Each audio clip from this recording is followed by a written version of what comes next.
Hey guys, it's Viper and welcome back to a brand new video. Now today I'm going to be giving my overall thoughts on the new Automobilista video game. So obviously it came out on PC last week, I think it was. It released on PC, actually I believe it's the 28th or 28th, probably like the 1st or 2nd of March. It released last week sometime and I thought, well, since after playing it for a couple of hours, I thought I'd give my thoughts on what's good about it, what's bad about it, and a couple of additions that I think may want to be added in. I mean, disadvantages is kind of the same as additions, but I'll talk through them anyway. As you'll be able to see in the background, there will be some Automobilista gameplay for you guys to be looking at. Obviously, it'll probably be in some form of VT, I don't know, but you'll see on the screen now. But anyway, let's jump into it. So, first thoughts on Automobilista. The fact that starting with the good points first of all. First thing is that the graphics are a major step up to games like other simulator games such as R-Factor and Race 07. What I mean by that is that even though the cars go off fake liveries, take for example the Formula Racer car, I think it is, which is the 2012 car. I believe, or 2013, I think it might be, Formula 1 car. Now, obviously the livery is pretty much replicated of that F1 season, and the sounds of the cars is very realistic, quite fantastic. But what I mean is that the logos of the actual things are more in focus, so they don't look as blurry or pixelated. You can actually see them. And obviously the colour actually is very vibrant, but like I said, for each car obviously it's completely different. So obviously, as you saw in a video that I did previously, I had a Force India, and that had obviously the orange and green and white colour scheme that they used. That's for the 2012/13 season, I believe. And basically, simply put, the car obviously has not got the sponsors of whatever it was on the side of that car that year, but obviously it's got the company's own, it's their own sponsors. But like I said, the colours on the car and the sponsors, the logos, they're a major step up because you can actually see them. Unlike an R-Factor and Racer 7, it kind of looked a bit blurry and pixelated, even on the ultra settings. So that's a good step up. Speaking of sounds and cars, definitely sound more realistic and better than other simulators. I think the only one that could probably par Automobilista at the moment would probably be games like iRacing. I know that's a real life simulator, and I mean obviously people play it online and everything, but I think that's as close as we're ever going to get to matching the real thing. Obviously watching a car for yourself or watching them online, obviously the cars sound a lot better when you see them real life. But what I mean is, in terms of actual sound, the guys who have created the game have done a bang-on job. They've done a fantastic job to make the cars look brilliant and sound absolutely amazing. The Formula 1 V10 car actually sounds like the V10 rather than like a high-pitched or an MP3 file sound. It actually sounds like a proper wave file was used, as if they've been sat in when you drive a car like the V10, for example, the Formula V10 cars, you actually feel as though you're driving on board with Fernando Alonso or Michael Schumacher or Ralph Schumacher or Montoya or someone from the early 2000s when they had them proper big V10 cars. And like I said, it's not just the Formula V10s, it's the other cars as well. So the stadium trucks, the go-karts, the other different formulas, the rallycross, everything's better. The rallycross is even better, I think, because you can actually hear the turbo. So like when you're putting your foot down, obviously in rallycross the cars are quite fast, and you can easily hear the turbo kicking. So it's like as you're going up, it's like you can hear the turbo kicking. It's like it proper. Obviously that was not a good imitation of a turbo, but you can proper hear the turbo and it even whistles as well. Same with the 2015 cars, Formula 1 2015 cars that they've got in the game. Them as well. The turbo isn't as great sounding as I'd like it to be, but nonetheless it's very, very realistic. I mean, F1 2015 had good sounds, but I think this has managed to par that as well. There's plenty of different cars to choose from. Like I said, that's my next good thing about it, is that on when you got games like R Factor and Racer 7, there was only a couple of categories of cars. I think R Factor was like 5 or 6 categories, and then all the rest of the cars that you can get for the game, obviously you have to mod all, most of the cars in.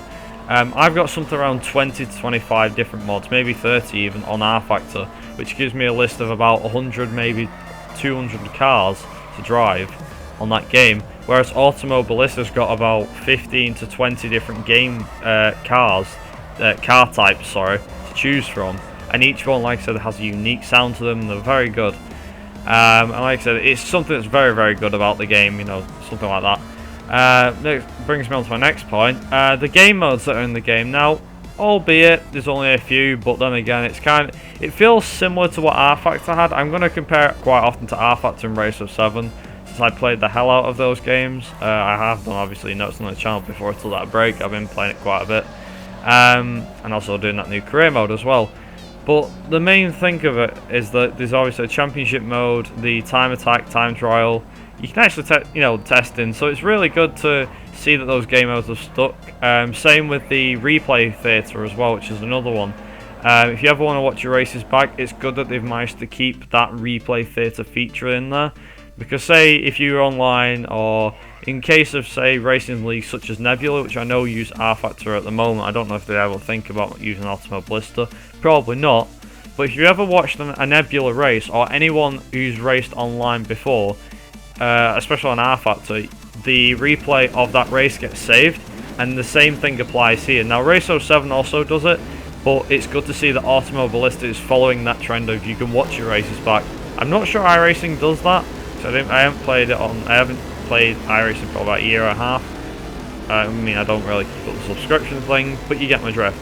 It's just one of those things that it's really good to see in a game, something that we don't often get to see in modern games such as F1 2015 and so on. The handling, now this is something that there's not really much to say on it, because it feels similar to R Factor but improved slightly. So the cars feel a bit more responsive when you turn in. I'm not saying that R Factor has crap handling, because it seems decent no matter if you're using a wheel or a pad. Obviously it's better on a wheel because it's a lot better. It feels more smooth, but it definitely feels a step up in my opinion to R Factor. The cars handle like they should. For example, on these, comparing the 2015 cars, 2015 F1 cars to the V10s, the 2015 has a lot of the back end slides out a lot. So this is kind of going to the physics of the game, but the back end slides out quite a bit, which is good. Whereas on the V10, obviously, when they had traction control back in them days, the car doesn't slide out at all. Obviously with the groove tyres and whatnot.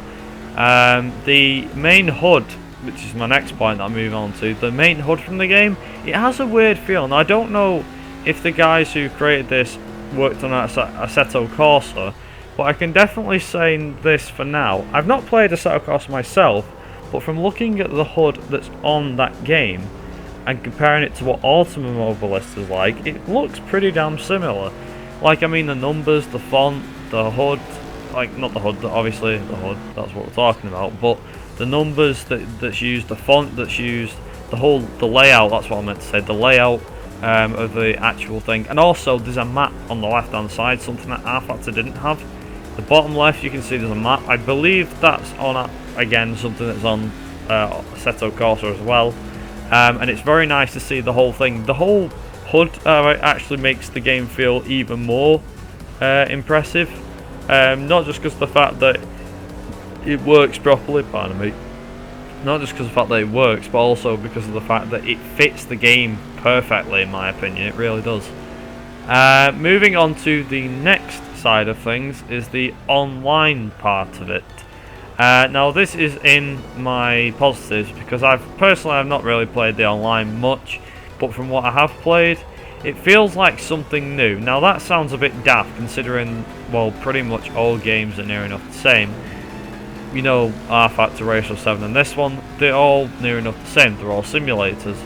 Of course, games like iRacing are for more serious races. Obviously you can have serious races on R Factor and obviously this one.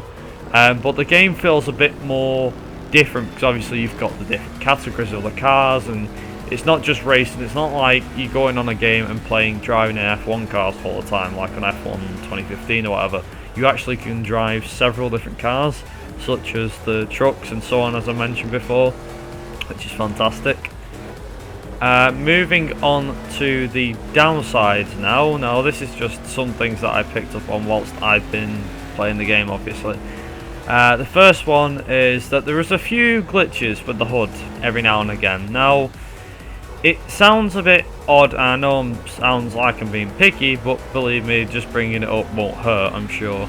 The only major glitches that I've seen are sometimes the track itself has glitched out. So I can't remember what the track was called. I think it's like one of the first ones. I can't remember off the top of my head. But one of the first tracks that's on the track list when you click it, the track itself only takes about 1 minute and 15 seconds to get round, maybe 1 minute 20, in a Formula V10. And I was testing the game the other day just to test the car on the track, and I came across the line and the timer didn't start a new lap. I don't mean that it didn't start, because the timer started the moment I come out, and also I noticed in certain parts of the game, certain parts of when I was testing the car on this particular track, that the map froze at certain stages and the timer just kept going, and I found it a bit odd, the fact that that happened. I went to go to a different track and the HUD worked fine, but with that one particular track I noticed that I can't remember what the track's called. I'll probably think of it later on, I'm sure, but it's something that's been kind of bugging me every now and again. The tracks themselves as well, despite how good they look, they feel very unknown, with the exception of obviously Interlagos at Brazil, Canada, and Spielberg, Austria. Now I have to admit, there's one or two others that I recognise, such as the Argentinian Grand Prix circuit, which doesn't actually have the Grand Prix layout. The layouts, the 4 different layouts, not one of them is the actual Grand Prix layout. I think it's layout C out of the 4 layouts at Buenos Aires. I think that's as close as you can get to the F1 layout, I believe.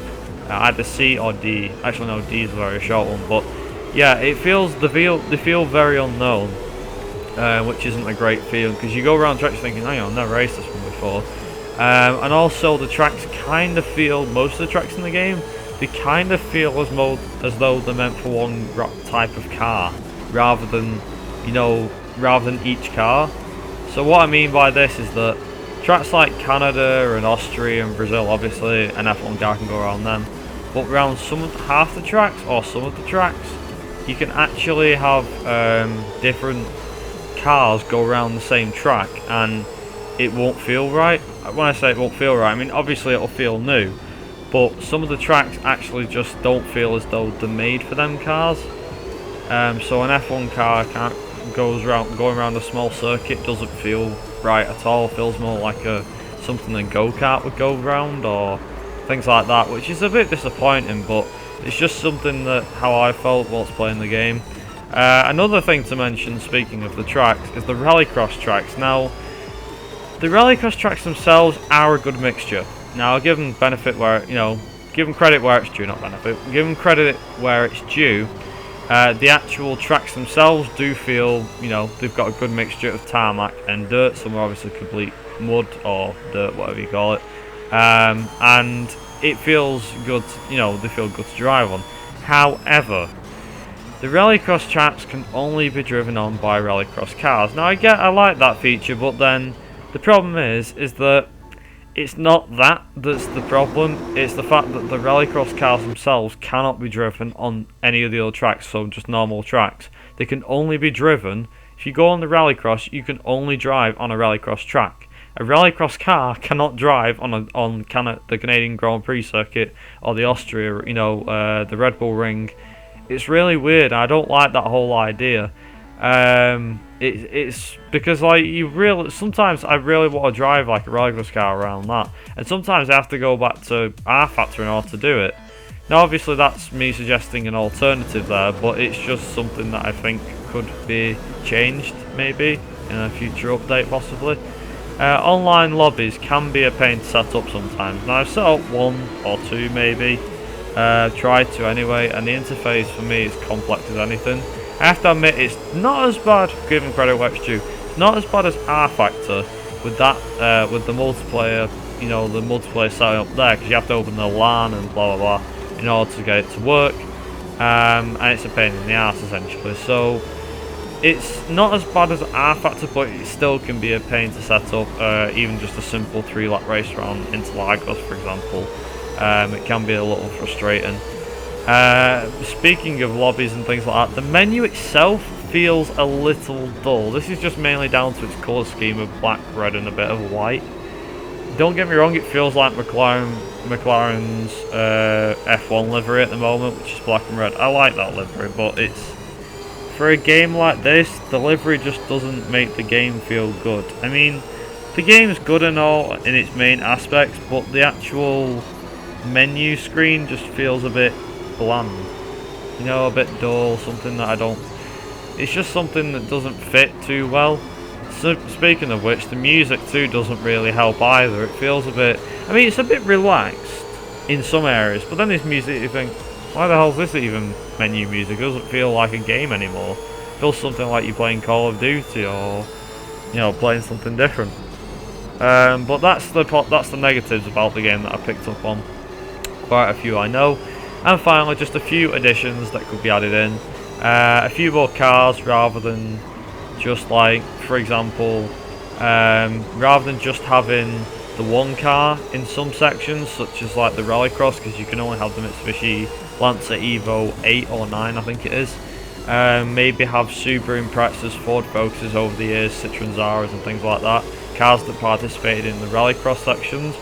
Have more tracks in the game, include more tracks that are well known, as well as some from other racing games. So, for example, the Tsukuba circuit from Forza, or even Grand Valley Speedway maybe, if possible, you know, the ones from Gran Turismo.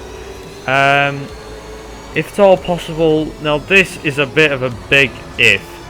If at all possible, maybe have scenarios for different car types maybe. So F1 it would be obvious, start from the back and try and make your way onto a podium. But then you could have ones where you could have the stadium trucks, where it'd be like you and the teammate need to finish first and second. You know, you need to recover from a puncher in a rally race, rallycross, things like that. You know, you've got 2 laps to make it up or something like that. You know, something like that. You know, a scenario that would be nice, a nice addition to the game. I'm sure it would draw in more people as well.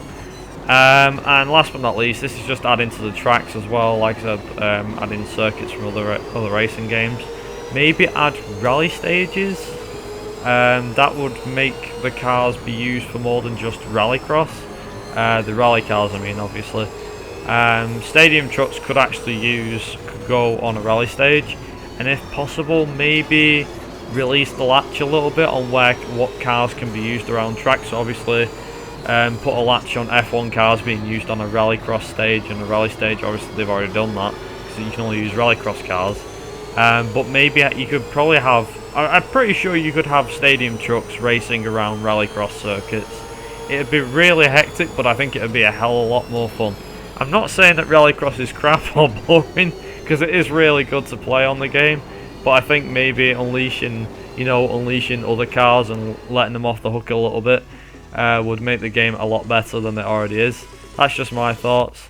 And that is it. Apologise for rambling on so much. I really do apologise for that. I hope you guys have enjoyed it. If you played Automobilista, let me know what you think down in the comments. Until next time, I've been Vibe Racing. You guys have been awesome. I'll see you guys in my next video. Ta-ra!